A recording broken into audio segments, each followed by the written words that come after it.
Bonjour à tous, c'est le Corbeau, bienvenue dans la vidéo numéro 3, je crois. Donc la fin de la vidéo 2 a été un peu brutale, hein, vous avez compris que les retours bureau et frappe, ça fait 2. Alors aujourd'hui, on va s'attaquer... Alors attendez, je fais un petit réglage, j'aurais pu faire ça avant, mais bon, vous me connaissez. Hein. Parce que j'ai vu que ma touche de Full Throttle... Alors non, SAS... ouais, non. Ah ouais. Non, je croyais qu'il y avait un petit conflit de touches, mais non. Bref, on s'en fout. Donc, programme du jour. Dans la fameuse Kerbal Space Agency, pardon, Agency, hein, j'ai encore oublié de le modifier, on s'en fout. Programme du jour, satellite. Comment créer un satellite autonome dans ce jeu, et par là même, on va apprendre à se servir, du mode ScanSat. Alors, ScanSat, voilà, il est ici, donc c'est encore une fois un mode, allez le télécharger si vous voulez, ou intéressez-vous simplement à la partie satellite, quoi. ScanSat est un mode de cartographie qui va nous permettre de créer des cartes des planètes et des astres, quels qu'ils soient, que nous survolons. Un mode que j'adore, que je vous présente peut-être un peu tôt, mais encore une fois, ce ne sont pas vraiment des tutos que je vous fais la partie dans l'ordre dans laquelle j'enverrai des vaisseaux. Cette phrase est à remettre dans l'ordre. Voilà. Très bien. Je suis toujours au top de la syntaxe, hein, vous le savez. Alors, pour mettre un satellite en orbite, déjà il faut aller en orbite. Ça, on l'a vu dans la vidéo 2. Et donc, nous savons que notre fusée Artemis 1 est tout à fait capable d'assumer ce rôle. Donc, je reprends mon Artemis 1. Voilà.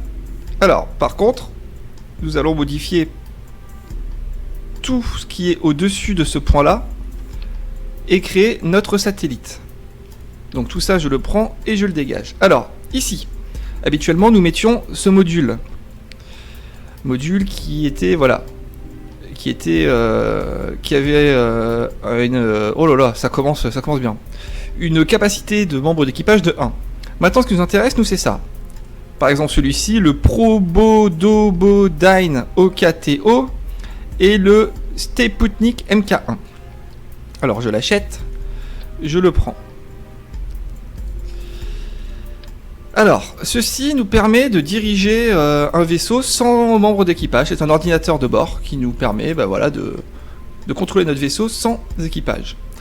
Alors, voilà. Vous voyez qu'ils ont des statistiques. Ce qu'on va faire, nous, c'est qu'on va mettre les deux. Un seul suffit, hein, mais nous, on va mettre les deux pour une raison simple, vous allez voir. On va se mettre comme ça. Alors, vous allez comprendre pourquoi je mets ce module-là, le Sputnik, ça qui ressemble assez à Sputnik, hein, le premier satellite envoyé par l'homme autour de la Terre, satellite russe, ça ressemblait un petit peu à ça. On verra plus tard, alors on va pas commencer à se perdre. Alors,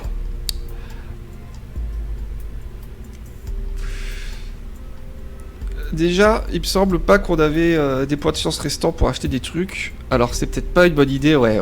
Il nous manque quand même ça. Il nous manque quand même ça. Je ne sais pas si on aura accès au SAS. Techniquement, si, vous voyez ici SAS, un Stability Assist. Celui-là, on n'en a pas. On verra. Alors... créons notre satellite. Donc nous avons besoin d'une de ces deux pièces, nous on a mis les deux. Nous avons besoin de batteries. Nous avons débloqué ces batteries-là, qui sont quand même nettement plus ergonomiques que les vieilles batteries qu'on avait comme ça. On va s'en mettre deux, on va les mettre ici.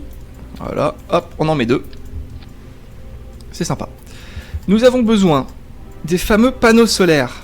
Donc qui vont nous permettre de recharger nos batteries avec, bien sûr, la lumière du soleil, quoi. Ah, vous avez vu le petit effet de reflet dans le panneau solaire? Je savais pas. C'est joli. Alors, je les mets en symétrie. On va se mettre en symétrie x 4. Et voilà l'intérêt du module en forme de boule que j'ai rajouté. C'est juste pour pouvoir disposer nos panneaux solaires comme ceci. Voilà. Et du coup, peu importe l'orientation de notre satellite par rapport au soleil, eh ben on captera toujours sa lumière. Il nous faut, bien sûr, des antennes. Alors, il est peut-être temps de passer aux antennes supérieures. Avant, on utilisait ça, les Communotron 16. On va peut-être passer au COMS DTS M1. Donc, un seul suffit. Hein. On va le mettre comme ça. Voilà. C'est pas super beau, mais bon. Ça ira bien. Alors, déjà, en l'état, notre satellite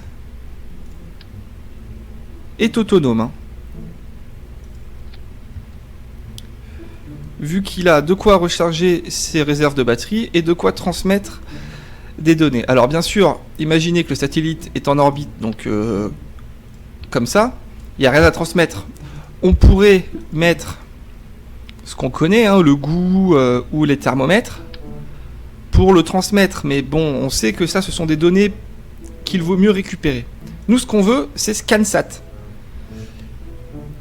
Ici, la première pièce de ScanSat, c'est ça. Donc, je vais la placer à l'opposé de notre antenne. Je vais essayer de trouver, voilà, on va la mettre dans ce sens-là, on va la mettre comme ça. Donc, au fur et à mesure qu'on débloque des pièces dans l'arbre de technologie, on débloque des radars de plus en plus précis, même avec des fonctions spéciales. Mais pour l'instant, nous on s'occupe de celui-là, le Scan Radar Altimetry Sensor. Alors j'ai fait un clic droit dessus, vous allez voir, c'est superbe. Il se déploie, c'est génial. Allez, on le rétracte. Et donc cette pièce-ci, vous allez voir, je vais aller sur sa description. Voilà, va nous permettre de cartographier la planète. Vous voyez sa portée de radar. Altitude minimum 5 km, altitude maximum 500 km. FOV, c'est son field of view, quoi. Vous comprenez, ou sinon on s'en fout un peu. Et sa consommation électrique. Donc il a une altitude maximum de 500 km. C'est-à-dire qu'au-dessus de 500 km, le radar ne fonctionnera pas. Donc le but va être d'être proche de cette limite-là, car plus on sera haut, plus le cône quoi, de vision, plus la surface scannée va être grande, forcément. Vu que plus on sera haut, plus ça va se diffuser. Donc on va dire qu'on va essayer de se caler à 450 000 mètres. Si on peut. Donc écoutez, de toute façon on va voir ça une fois qu'on y sera. Hop, on cale ça, on vérifie qu'on n'a rien oublié. Je prends tout, voilà. Alors pour déplacer le vaisseau en entier, il faut prendre la pièce qu'on a mis en premier. Donc ici c'est celui-ci, vous voyez. Là, le booster devient vert et tout, et si je vais là-dessus, tout devient vert. Donc, hop, on prend. Pour zoomer comme ça, on maintient Shift et on fait la molette. J'aurais peut-être dû le dire avant, mais bon. Ok. Donc là, on a un satellite qui va nous permettre de cartographier. Je pense. Alors on va peut-être faire quand même quelque chose. On va le remonter un peu. On va peut-être plutôt le foutre ici. Voilà. Éviter que ça touche. On va voir ce que ça donne. Là, c'est bon, je pense. Parfait.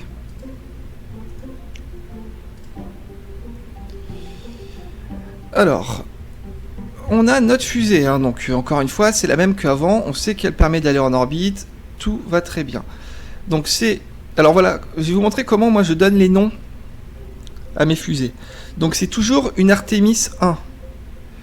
Vu qu'au final, la propulsion n'a pas changé. Tout ce qui a changé, c'est la charge utile en tête de fusée. Donc moi ce que je fais, c'est que je mets entre crochets et je vais mettre le nom du satellite. Alors là j'en sais rien, on a dit qu'on prenait des noms de divinités. Il y a quoi comme divinité qui pourrait faire penser à la surveillance, je sais pas, l'œil d'Horus, c'est ça, l'œil de Ra.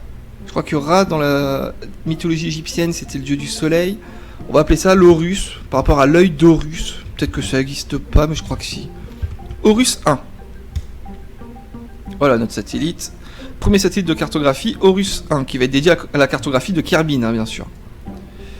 Alors, on vérifie qu'on n'a rien oublié, mais non, c'est bon. On va se mettre des caméras, ça va être assez utile. Alors, ça va juste être pour le fun, on va s'en mettre.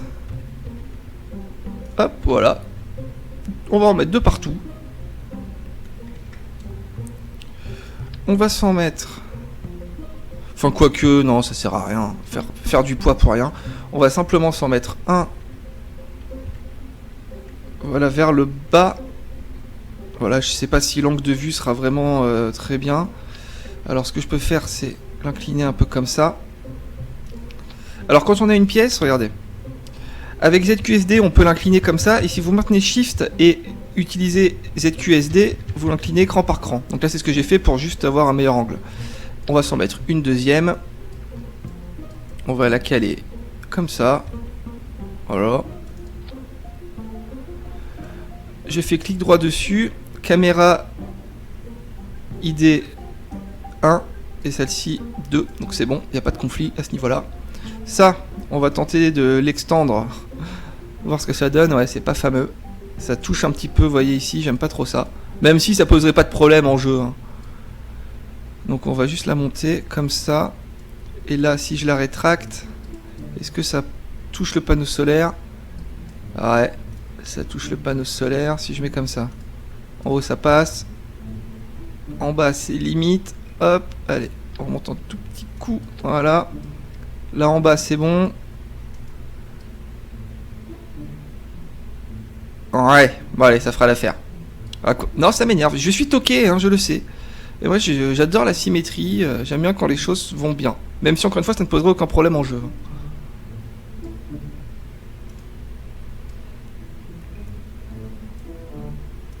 Il manque pas grand-chose, c'est dommage. Là, je pense que là, on est pas mal. Non.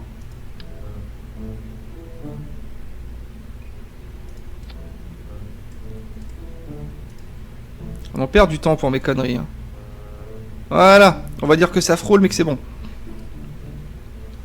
Bon bah on est bon, on va pas perdre de temps. On va pas perdre encore plus de temps qu'on en a déjà perdu. Attendez, je vais vous montrer quelque chose. Non, il n'y a pas le petit drapeau d'affiché. Non, le bâtiment n'est pas assez évolué. Bah là on s'en fout. On sauvegarde ça, donc du coup maintenant nous avons le Proto 1 qui était bien pourri, l'Artemis 1 classique et l'Artemis 1 Horus 1. Ok. Non, c'est bon, on a tout. Alors, pas de bouclier thermique ni de parachute, hein, vu qu'on ne ramène pas.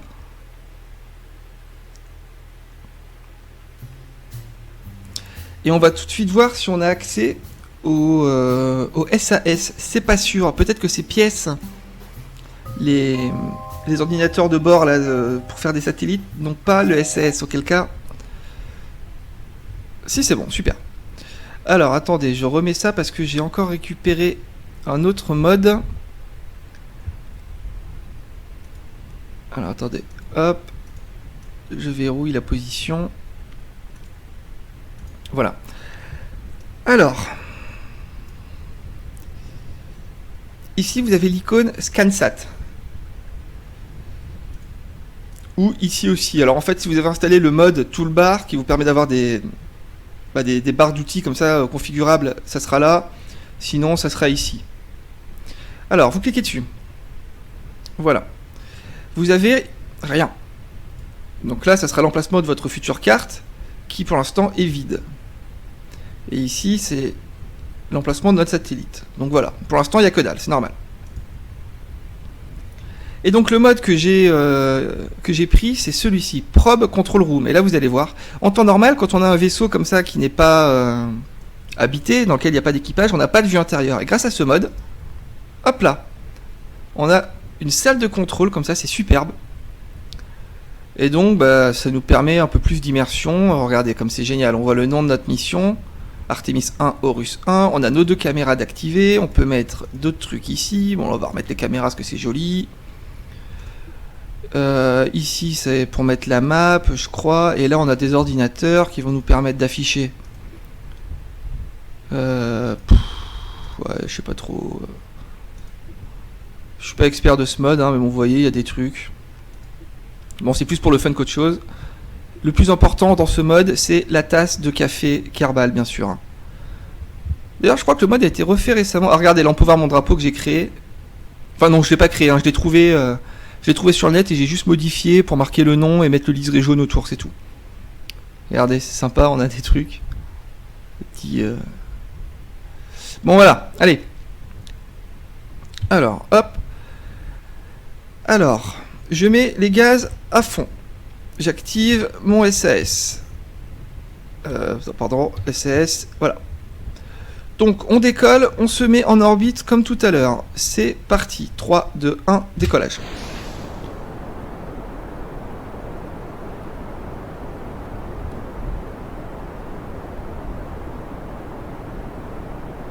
Alors qu'on peut voir que la fusée s'est légèrement inclinée au décollage, je sais pas trop pourquoi, c'est pas très grave. Alors oui, quelque chose de très important. Pour cartographier la planète, bien sûr, il va falloir survoler toutes les zones de la planète. Alors là, on part quand même vraiment en couille, c'est pas trop grave pour l'instant.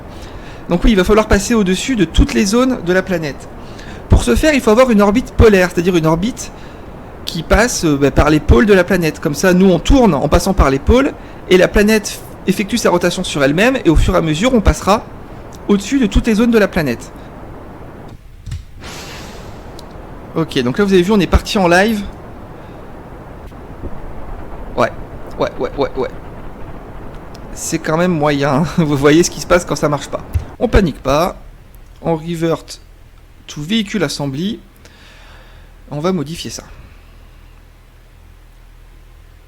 Alors en fait, ce qui se passe, c'est que comme on n'a pas de pilote, bah, c'est moins stable.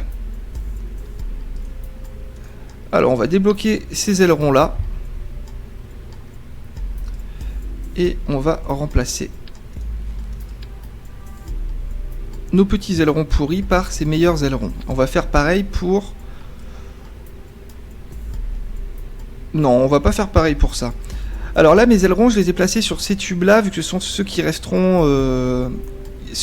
après le découplage des 3 premiers. Alors on va essayer comme ça.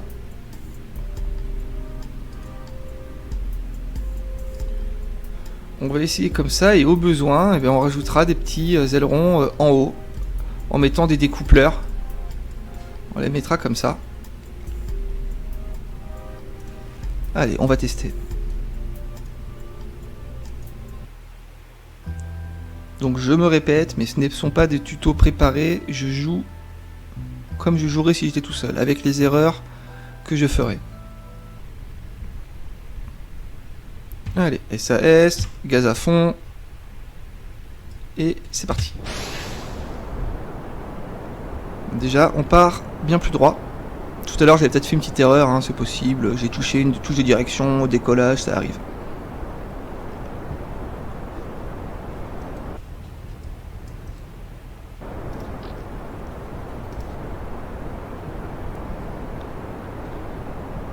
Alors, ça fait comme tout à l'heure, vous avez vu, on s'incline un peu naturellement vers le nord. J'ai essayé de compenser avec la direction, mais c'est pas gagné. J'utilise les touches A et E pour compenser la rotation de la fusée. Et donc encore une fois, nous cherchons une orbite polaire. Donc au lieu de partir vers l'est, comme sur les lancements classiques, là on va partir vers le nord. C'est pour ça que cette trajectoire qu'on est en train de prendre, aussi dégueu soit-elle, ce n'est pas forcément une mauvaise chose, parce qu'on est déjà incliné vers le nord. Et c'est ça qu'on veut. Donc c'est pas mal. Vous allez comprendre hein, le pourquoi du comment de l'orbite polaire. J'ai peut-être pas été très clair tout à l'heure, mais vous allez comprendre, c'est très simple. Donc on va passer en vue comme ça. On va mettre la navball. On va enlever ça pour l'instant, ça sera plus clair. Ok. Donc on est pas mal, vous avez vu, on part bien vers le sud, c'est ce qu'on veut. Alors partir vers le sud ou vers le nord, on s'en fout, tout ce qu'il faut c'est avoir une orbite polaire. Alors que la fusée, vous avez vu, commence à tourner dans tous les sens, c'est pas très grave. Ok, le découplage est passé, on s'incline tout de suite correctement, c'est chaud. Ça donne quoi là? Ok, je coupe tout. Ok, donc le décollage a été chaotique, mais vous avez vu que notre apogée est déjà très haute, donc c'est bon, ça suffit. Alors, donc là on va laisser les SAS faire leur boulot. Ils sont censés nous stabiliser. Hein. Voilà, on est dans l'espace. Ils sont censés nous stabiliser. Je sais pas trop ce qui se passe là. Pourquoi est-ce que la fusée tourne comme ça? Elle devrait se... Qu'est-ce que c'est que cette connerie? Alors attendez. Peut-être un conflit avec mon joystick là. Ah, je comprends pas. Là, je comprends pas ce qui se passe. Les SAS, y a pas de raison qu'ils marchent pas.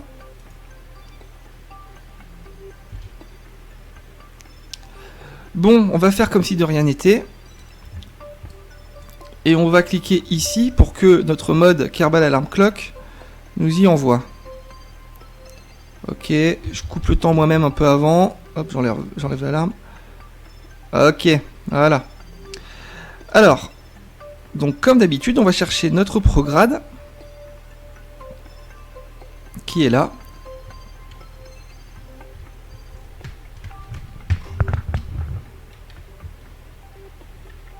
Donc la fusée est très lente à se déplacer, hein, vous voyez, ça prend du temps, mais c'est normal, c'est encore une fusée assez primitive. Hein. Et on va aller pousser vers notre prograde. Et le but va être essayer de ramener le prograde le plus possible sur cet axe-là, qui est l'axe plein sud. Et donc pour ce faire, on va pousser un tout petit peu à gauche du prograde. Voilà, alors je regarde où on est. Oh là, on a déjà dépassé le truc, allez vite. Voilà. Donc comme d'hab, on élargit notre orbite, mais cette fois dans un sens polaire. Voilà, là je coupe un peu les gaz parce que le prograde est bien dans le bon axe.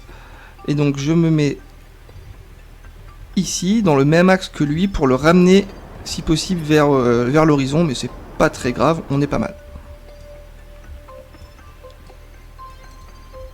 Et on va prendre notre orbite comme ça.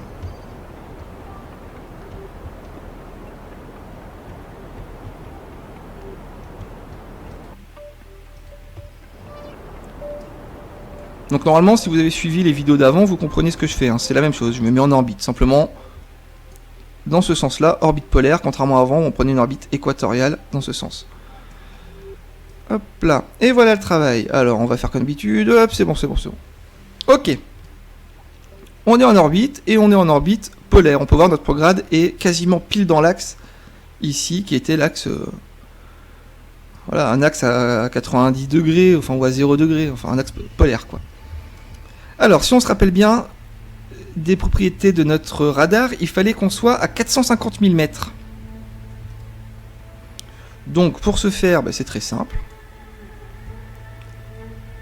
On va se mettre cette fois-ci sur le prograde exactement. Et on pousse. Doucement, doucement. Voilà, vous voyez, là j'ai les gaz à 1/3. Je surveille ma hauteur ici. Attention, je mets les gaz un tout petit peu. Voilà, 450 000 mètres. Donc je coupe tout en appuyant sur X quand la hauteur me convient. Là, elle me convient parfaitement. Ensuite, il me suffit de cliquer ici pour que voilà, pour aller à l'apogée, quoi, tout simplement.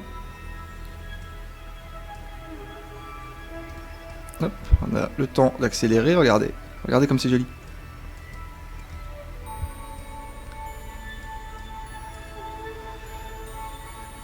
Voilà.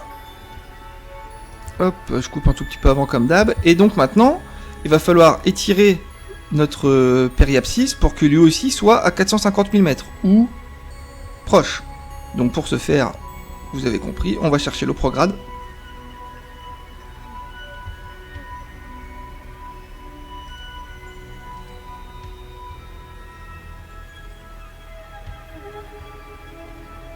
Donc on est vraiment large en carburant, hein. Notre deuxième petite séquence ne servira sûrement à rien.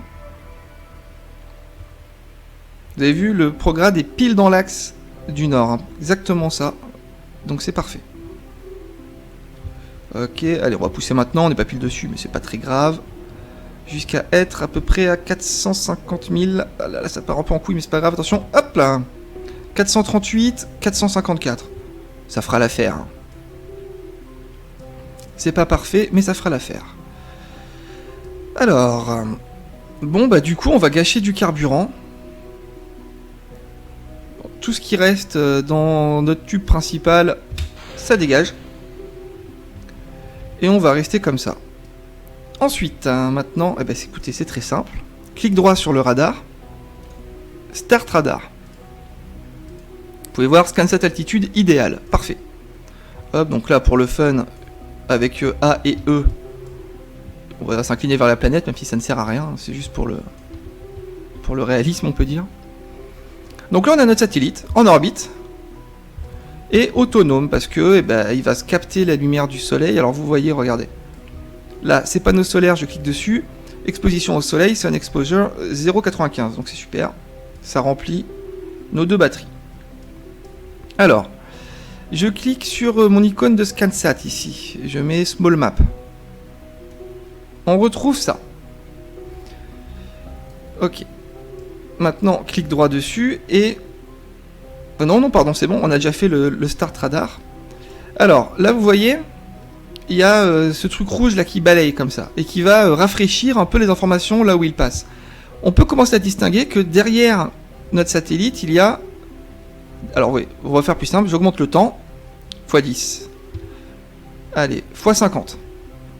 Donc là, vous voyez, on voit notre satellite effectuer son orbite autour de la map qui pour l'instant est vierge, et partout où il passe, la map se dessine derrière lui.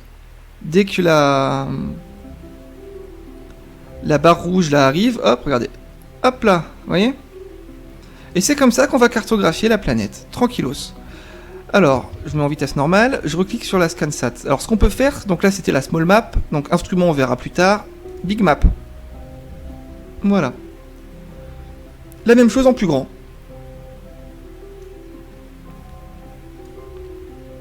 Alors je peux afficher le quadrillage ou pas, on va le laisser, je peux afficher les orbites, vous voyez ma trajectoire, ça on va l'enlever, d'ailleurs on va aussi enlever ça. Et ensuite d'autres marqueurs pour quand on aura planté des drapeaux, des machins et tout, pas pour tout de suite. Voilà. Donc on laisse la petite map, et là on peut envoyer le temps, je suis en x100, je suis en x1000. Je ne peux pas faire plus en dessous de 480 000 mètres. Mais bon, déjà, vous voyez ce que ça donne, là, ça speed, quoi. Et donc, vous voyez ici, on a le taux de complétion, si on peut dire, de la map. Donc ça, ce sont les différents radars disponibles. Donc nous, c'est le premier radar, le plus simple, low résolution. Là, on va avoir une image assez mauvaise. Après, il sera possible d'avoir des images HD, en couleur, avec les biomes, et plein de choses. C'est vraiment indispensable. Enfin, pour moi, c'est indispensable. Donc voilà, il n'y a plus qu'à attendre.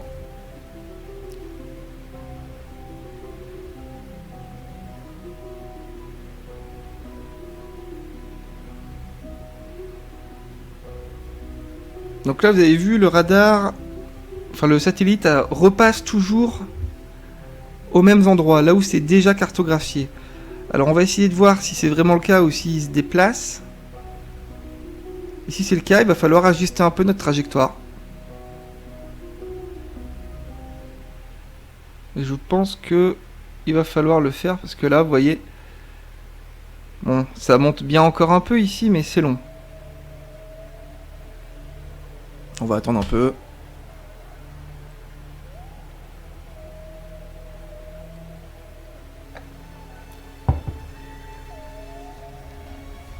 Ouais, ça monte quand même, quoi, mais c'est long.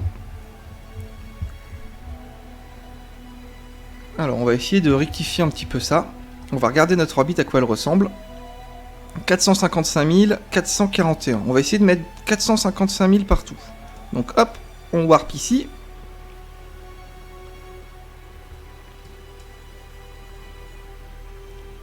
Je coupe un tout petit peu avant. Hop, hop, hop, voilà. Je remets la vitesse normale. Et je vais chercher mon prograde, bah, il est déjà là, super. Et on pousse un peu. 458, 455, ok. Donc, on va voir maintenant ce que ça donne. Je renvoie la vitesse max.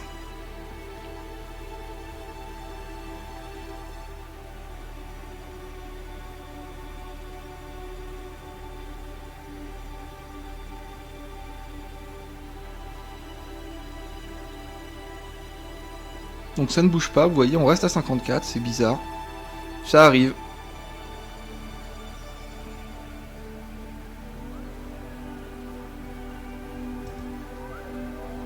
Ça donnerait presque le tournis comme ça. Là. Alors que vous voyez la lune. Vous avez peut-être aperçu la lune, j'en ai pas parlé encore, c'est normal, vous inquiétez pas, ça arrive. Regardez, elle est là. Moon, c'est le premier satellite de Kerbin, premier satellite naturel de Kerbin. Ah voilà, c'est bon. On commence à balayer, vous voyez, ça se remplit. Voilà. Bon, ça prend du temps, faut pas être pressé, mais bon. Vous inquiétez pas, hein, la lune, c'est pour bientôt. Peut-être prochaine vidéo, ou alors dans 2 vidéos, on va attaquer.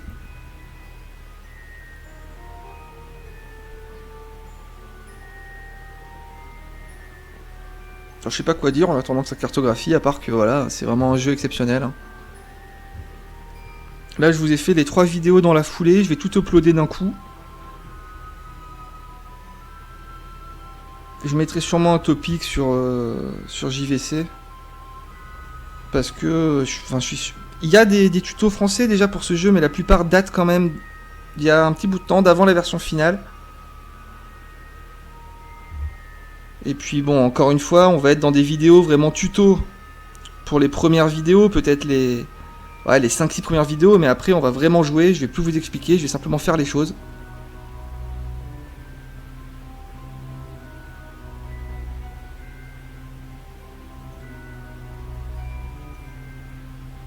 En même temps, si vous êtes un peu observateur, bah, le simple fait de me voir jouer, ça va vous apprendre quoi.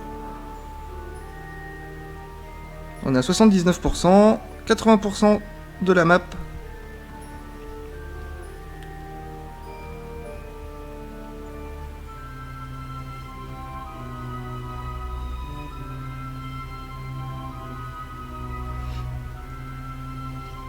Qu'est-ce qu'on pourrait faire? Vous voulez qu'on aille voir un peu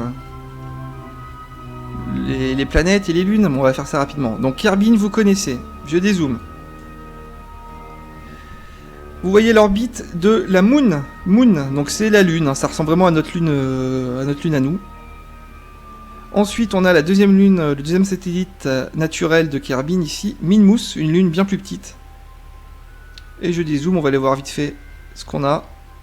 Voilà, là vous avez le système solaire entier. Alors, je vais pas faire le détail des planètes, hein, vous voyez, on en a 1, 2, 3, 4, 5, 6, 7. Et bien sûr, sur certaines planètes, notamment ici, il y a des lunes. Là, il doit y avoir 5 ou 6 lunes, hein, rien que sur Joule, donc il y a de quoi faire. Et il existe des modes pour changer de système. Allez, ça se confirme. Donc là, vous voyez apparaître, voilà, la carte de Kerbin. Encore une fois, une carte en très très basse résolution. Mais on aura rapidement accès à... Alors, pourquoi ça ne se... Pourquoi la map ne se dessine pas? Peut-être parce que je l'ai mise avec le warp à fond. Bah écoutez, non. Voilà. En même temps, c'est une perte de temps que de charger la grosse map alors que c'est pas fini. On va rester en vitesse à fond. Alors les satellites dans le jeu de base ne sont pas très utiles à part pour faire des contrats. Il y a des contrats qui vous demanderont d'envoyer un satellite sur telle orbite, sur telle orbite. Bon, moi faire des contrats comme ça, j'aime pas trop ça. C'est pour ça que j'ai mis les récompenses d'argent dans le jeu élevées pour qu'on ait vraiment de la marge et qu'on puisse faire un peu ce qu'on veut et se concentrer sur les contrats sympas, genre explorer les lunes, explorer les planètes, voir, prendre des relevés scientifiques à certains endroits des planètes et tout, mais tous les contrats de tests de pièces, de mise en place de satellites et tout, moi ça a tendance à me gonfler. 99%. Hop là, on peut se mettre en vue comme ça. C'est absolument génial. Vous voyez, on a la carte qui va s'afficher. Alors après, on peut imaginer, quand on aura des rovers, c'est-à-dire des robots sur les planètes, et ben on pourra les contrôler comme ça, en mettant des caméras et en dirigeant tout depuis cette salle. Et ça va être génial. Alors, 99,9%, il doit rester un petit coin quelque part, un petit bout de pixel. Oh là. Je sais pas ce qui se passe. Voilà. Et voilà, 100%. C'est génial. Alors là, il veut pas nous afficher la map ici. Ah voilà. Super, on a cartographié Kerbin. On a donc accès maintenant à une map de Kerbin. Alors, là, si vous cliquez ici sur projection, vous avez différentes projections possibles. Donc là, on est sur la projection rectangulaire. Alors, on va faire le tour des projections. C'est un peu long à charger, mais on n'est pas pressé. Donc là, la projection rectangulaire classique. Alors, à savoir que le KSC, hein, pas le KFC, pas de vente de poulet au KSC, il est par là, je crois. Il est sur un truc qui ressemble vraiment à l'Afrique, vous allez voir. Voilà, c'est ici. Vous avez vu, là, on dirait vraiment l'Afrique. Et le KSC est là, pile sur l'équateur. Comme en vrai, les centres spatiaux, ils essaient toujours d'être sur l'équateur, mais à ma connaissance, il y a juste le centre de Kourou en Guyane, le centre français, quoi, qui est pile sur l'équateur. Pour les autres, c'est plus dur. Qu'est-ce qu'on a? On a Cap Canaveral en Floride, alors eux, ils sont complètement plus au nord. Il y a quoi d'autre? Il y a le centre... Je crois qu'au Kazakhstan, il y en a un, je crois, je sais plus. Et voilà. Donc ici, vous voyez, on a les calottes glaciaires, les banquises. Donc, projection rectangulaire, projection Kavraïskié, machin. Donc c'est une projection comme ça.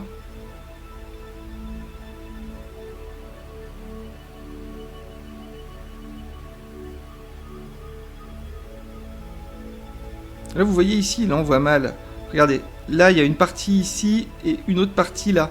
C'est comme une petite île perdue au milieu d'un archipel rond. J'y suis jamais allé, mais j'irai faire un tour un jour. Et on a la projection polaire, comme sur le drapeau de l'ONU, je crois. La carte est représentée comme ça, pour un souci d'équité. Parce que ouais, c'est vrai que nous, quand on voit une map monde, on a l'habitude de voir l'Europe au centre, mais... Non, quoi, on peut tout à fait mettre la Chine au centre. D'ailleurs, je pense que les cartes chinoises représentent la Chine au centre. Enfin, je pense, oui, sûrement, oui. Et voilà, la cartographie polaire. Donc une fois qu'on a cartographié quelque chose, ce qu'il faut faire, c'est clic droit sur notre radar et Analyze Data. Et voilà, on en tire des données scientifiques. 30 points de recovery, 30 points de transmission, c'est prévu pour être transmis. Même si cette basse définition, ces données en basse définition de la planète, ouais, même ces données en basse résolution sont utiles, vous ne pouvez attendre pour déployer cette technologie sur la Lune ou plus loin, oui, c'est vrai. Ok, mais nous on va attendre avant de le faire. Hop, je déploie mon antenne et on transmet ça. Donc là c'est derrière, vous voyez, 30%. Alors on n'a pas droit au bruitage insupportable, tant mieux. Ok, j'aurais bien fait de me taire, je vais me faire troller. Et voilà. Et donc notre satellite, eh ben écoutez, on va le laisser comme ça. On a tout ça qui n'est pas utilisé. Donc ce que je vais faire là, c'est voilà, je clique droit sur le moteur et hop, je coupe le moteur. Donc là, je peux mettre les gaz. Il se passe rien, le moteur est coupé. Donc je pourrais le découpler, hein, bien sûr, mais bon, on va le laisser comme ça. Si un jour on a envie de le bouger, on pourra le bouger. Mais on le fera pas. Et donc on va faire ici Space Center.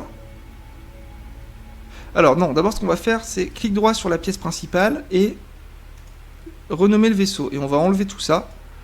Vu que maintenant il n'y a plus que le satellite, ce n'est plus qu'un Horus 1. Donc on va laisser en probe, comme ça, en sonde. Ouais, c'est plus ou moins ça. Voilà. On retourne au Space Center. On va aller voir un peu où on en est niveau argent et si on n'a pas des contrats sympas.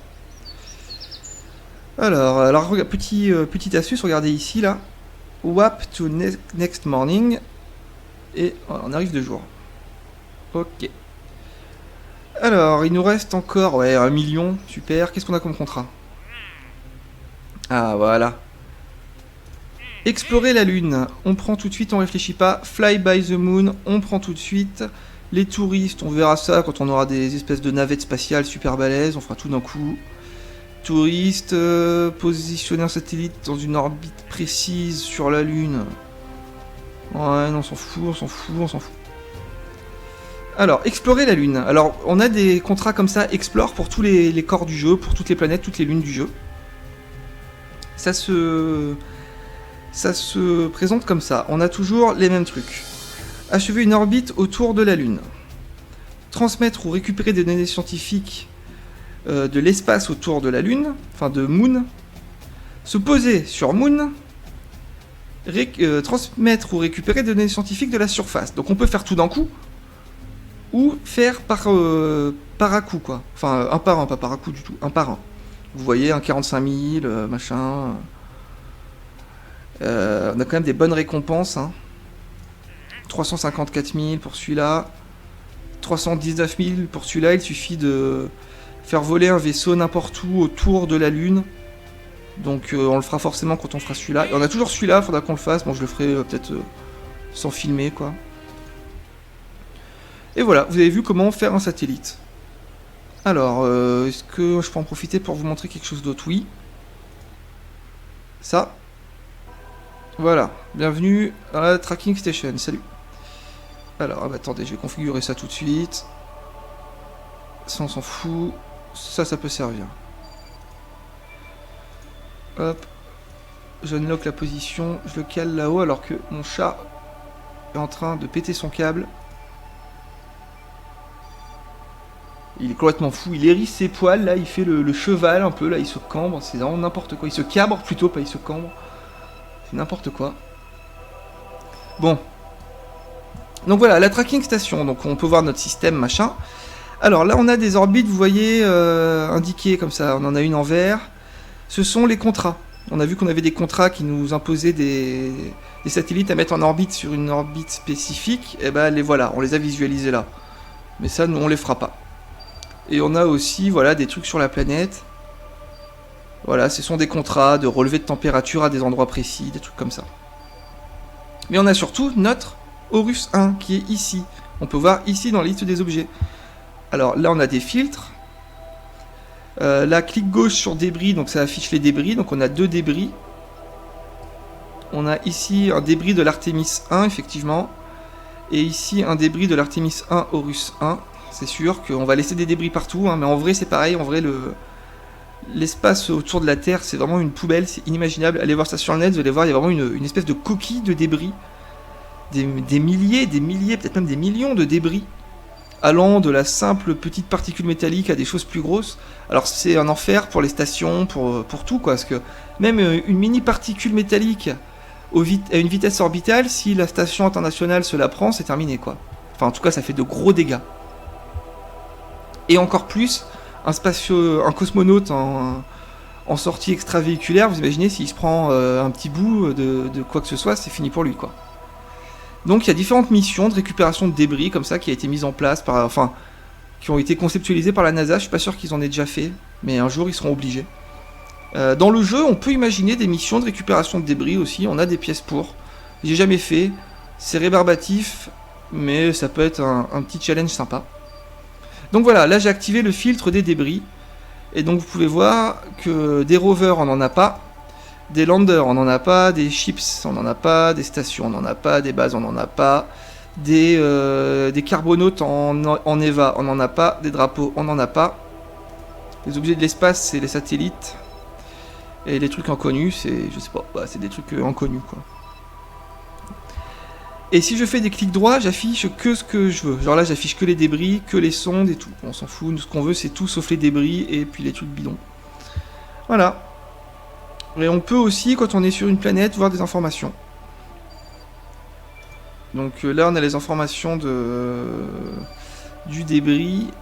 Voilà, si je fais ça, on a les informations de notre Horus 1. Et à mon avis, si je fais ça, voilà. Les informations sur la planète, sur Kerbin. Un monde unique. Kerbin a des plaines plates, des montagnes et des vastes océans bleus. Maison des Kerbal. Voilà. Voilà, bon, écoutez. Vous les lirez. Ça peut être utile, hein, les données des planètes. Notamment, voilà, données atmosphériques. On voit ici qu'on est à 70 000 mètres. Donc avant de lancer des missions sur une autre planète, il faut toujours checker ça, savoir un peu où on va. Ouais. Ça, je savais même pas qu'il y avait ça, quoi. Voilà. Bon, on va arrêter cette vidéo, hein. Alors, pour tout vous dire, avec mes quelques 600 heures de jeu, donc je suis allé, bien sûr... ouais, je vais pas vous dire, on va garder la surprise des planètes. Si jamais il y en a qui ne feront que suivre mes vidéos sans jouer au jeu, bah, ils seront surpris d'apprendre... Enfin, ils seront surpris de découvrir les planètes qui sont à disposition. Alors, je suis en train de réfléchir à ce qu'on va pouvoir faire dans la prochaine vidéo. Maintenant qu'on sait aller en orbite, qu'on sait poser des satellites, il va peut-être être temps d'essayer d'aller taquiner la Lune. Hein. Alors, on a 45 points de science, donc on peut s'acheter... Alors... Ah, c'est sympa, ça, pour faire des petits avions, t'as remarqué, après tout. Des petits vols d'avion. Ah, il y a ça aussi, ça peut être utile. De toute façon, pour aller sur la Lune, on a ce qu'il faut, là, je pense. Hein. Ouais. Enfin, ouais, ça va être chaud d'aller sur la Lune. On va peut-être plutôt viser Minimus. Ou non, on enverra des sondes, peut-être, ouais. Enfin, de toute façon, on mettra au point un programme de... Un programme avec plusieurs missions pour aller sur la Lune. Hein. On n'ira pas directement, il faudra cartographier, il faudra envoyer peut-être une sonde avant, histoire de récupérer de la science facilement. Parce que bien sûr, c'est plus efficace, enfin plus facile en tout cas, d'envoyer une sonde sur la Lune, qu'on laisse sur place, et avec laquelle on transmet des infos, plutôt que d'envoyer des hommes qu'il faut forcément ramener. Surtout qu'avec le mode que j'utilise, TAC Life Support, donc vu qu'on a des réserves de nourriture et tout, que vous n'avez pas si vous n'utilisez pas ce mode, bah du coup moi ça m'oblige... à rapatrier les mecs, quoi. Dans le jeu de base, on peut envoyer quelqu'un sur la Lune et le laisser à l'infini. Avec ce mode, on peut pas. Il faut qu'il ait de la bouffe, sinon il va mourir. Et s'il meurt, on perd de la réputation. Réputation, je crois qu'on peut le voir ici. Je sais même pas exactement comment ça marche. On va prendre ça. Et on fera peut-être un avion dans la prochaine vidéo. Ou alors on le fait tout de suite.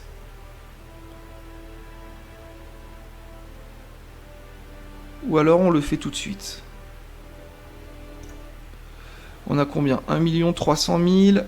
Évoluer ça, ça coûte 450 000. Évoluer ça, ça coûte 150 000. On va le faire, donc... De la même façon que pour... Alors ça, c'est le Spaceplane Hangar. C'est pour construire les avions. Allez, on va essayer, allez. On va essayer de faire un petit avion. Ah ouais, mais il faudrait que je reconfigure mon joystick pour ça. Oui, pas forcément. Donc de la même façon que pour les fusées... où on a augmenté les bâtiments, là on va passer d'un nombre de pièces maximales de 30 à 255. Voilà, c'est fait. Et on va améliorer aussi ça, la piste d'envol, le runway. Donc il va nous permettre d'avoir un avion plus grand. Et surtout, vous allez voir, regardez, là la piste, une simple piste de terre toute moisie. Alors attendez, on va regarder la thune quand même. Non, c'est bon, on est large. Hop, voilà, une piste en bitume. Alors après, on pourra carrément avoir une belle piste avec des lumières partout et tout. Alors, on va se faire un avion. Donc pour faire un avion, allez, on clique là-dessus. Donc on va faire le plus vite possible, hein, petit avion quoi. Initiation aux avions, de toute façon on a très peu de pièces, je sais même pas si on va réussir. Alors voilà. Donc là c'est le même principe que pour les fusées, sauf qu'on est sur un autre plan. Regardez, si je reprends le module qu'on connaît, voilà, il est sur cet axe-ci. Alors qu'avant il était vertical. Hop, on débloque le petit cockpit MK1. Voilà. Je l'aime bien ce cockpit. Et on va se faire un petit avion sympa. Alors, ah oui, mais attendez, parce que je vous dis ça, mais en fait, peut-être que non. Eh ouais, non, on n'a pas ce qu'il faut du tout. Parce que ça, attendez. Ça fonctionne avec du liquid fuel. Mais ça n'a pas besoin d'oxidizer. Et on n'a pas, je pense, on n'a pas de réservoir qui ne contienne que du liquid fuel. Alors dans ce cas, il faudrait faire un avion en utilisant des moteurs comme ceci et pas les moteurs spéciaux à jet qui valent quand même plus le coup. Il consomme 0,17 par seconde alors que celui-là... Attends, pour une poussée de... Voilà, vous voyez la poussée maximale de 135 pour une consommation de 0,17 par seconde de liquid fuel et il a besoin d'air. Il a besoin d'air pour la combustion. Ça c'est pas trop un souci, enfin je crois pas. Est-ce qu'on a les pièces? Oui c'est bon. Donc attends, pardon. 135, il pousse à 135. Celui-là il pousse à 200. Et il consomme plus, j'imagine, beaucoup plus. Ouais, carrément. Mais écoutez, on va essayer, hein, tant pis, ça sera pas optimal, mais bon, vous verrez. Ça sera un prototype d'avion, quoi. Alors, on va se mettre. Ah ouais, mais même comme ça risque d'être pas simple du tout. Parce qu'on n'a pas les... Eh ouais. Alors attendez. Là on va se compliquer la vie. Ouais, attendez, si j'en mets 3 comme ça. Non, non. Allez, oubliez. Là on vient de perdre 10 minutes sur les avions. On n'a pas les pièces nécessaires pour faire un avion. Donc on oublie. Désolé pour cette perte de temps.